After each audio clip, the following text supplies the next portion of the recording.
আল্লাহ রাব্বুল আলামিন বলছেন বাশশিরিল মুনাফিকিনা বিআন্না লাহুম আযাবান আলিমা।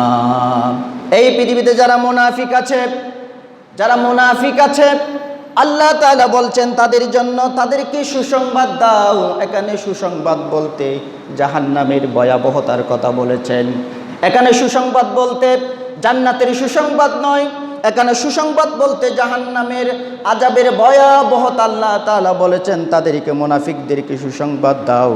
তাদের জন্য যন্ত্রণাদায়ক শাস্তির ব্যবস্থা আমার আল্লাহ তাআলা করে দিয়েছেন। ঠিক কি না?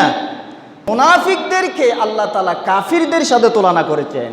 আল্লাহ রাব্বুল আলামিন সূরা নিসার 140 নম্বর আয়াতের ভিতরে বলছেন ইন্নাল্লাহা জামিউল মুনাফিকিনা ওয়াল কাফিরিনা ফি জাহান্নামা জামিআ। আল্লাহ রাব্বুল আলামিন বলছেন যারা মুনাফিক এবং কাফিরদের জাহান্নামে একত্রিত করবেন।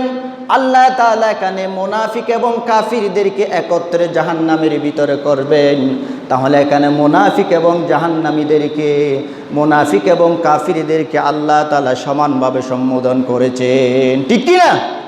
মুনাফিকের কারণে যদি আল্লাহ তাআলা কাউকে জাহান্নাম দেয়, ওই জাহান্নাম থেকে বের হওয়ার কোনো সুযোগ নাই। ঠিক কি না? আমার প্রিয় বন্ধুগণ, আরেকটি আয়াত যখন আপনাদেরকে বলবো আরেকটু বিষয়টা ক্লিয়ার হবে। আল্লাহ তাআলা সূরা নিসার 145 নম্বর আয়াতের ভিতরে বলছেন ইন্নাল মুনাফিকিনা ফিদ দারকিল আসফালি মিনান নার ওয়া লা তাজিদা লাহুম নাসীরা। আল্লাহ রাব্বুল আলামিন বলছেন নিশ্চয়ই মুনাফিকরা থাকবে জাহান্নামের সবচেয়ে নিম্ন স্তরে। মুনাফিকরা থাকবে জাহান্নামের সবচেয়ে নিচু স্তরে এবং তুমি কখনো তাদের জন্য কোনো সাহায্যকারী পাবে না। তাহলে মুনাফিকদেরকে আল্লাহ তাআলা জাহান্নাম দিবেন, একদম তাদের স্থানটা হবে খুব নিচে। তাহলে মুনাফিক হচ্ছে কাফেরদের চাইতে ভয়ঙ্কর। ঠিক কি না? মুনাফিক হচ্ছে কাফেরদের চেয়ে ভয়ঙ্কর।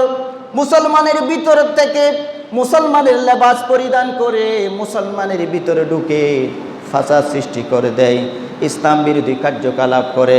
কাফিররা তো ইসলাম বিরোধী আছেই, কিন্তু মুনাফিকরা হচ্ছে মুসলমানের লেবাস ধরে ইসলামকে ধ্বংস করে দিচ্ছে। ঠিক কি না?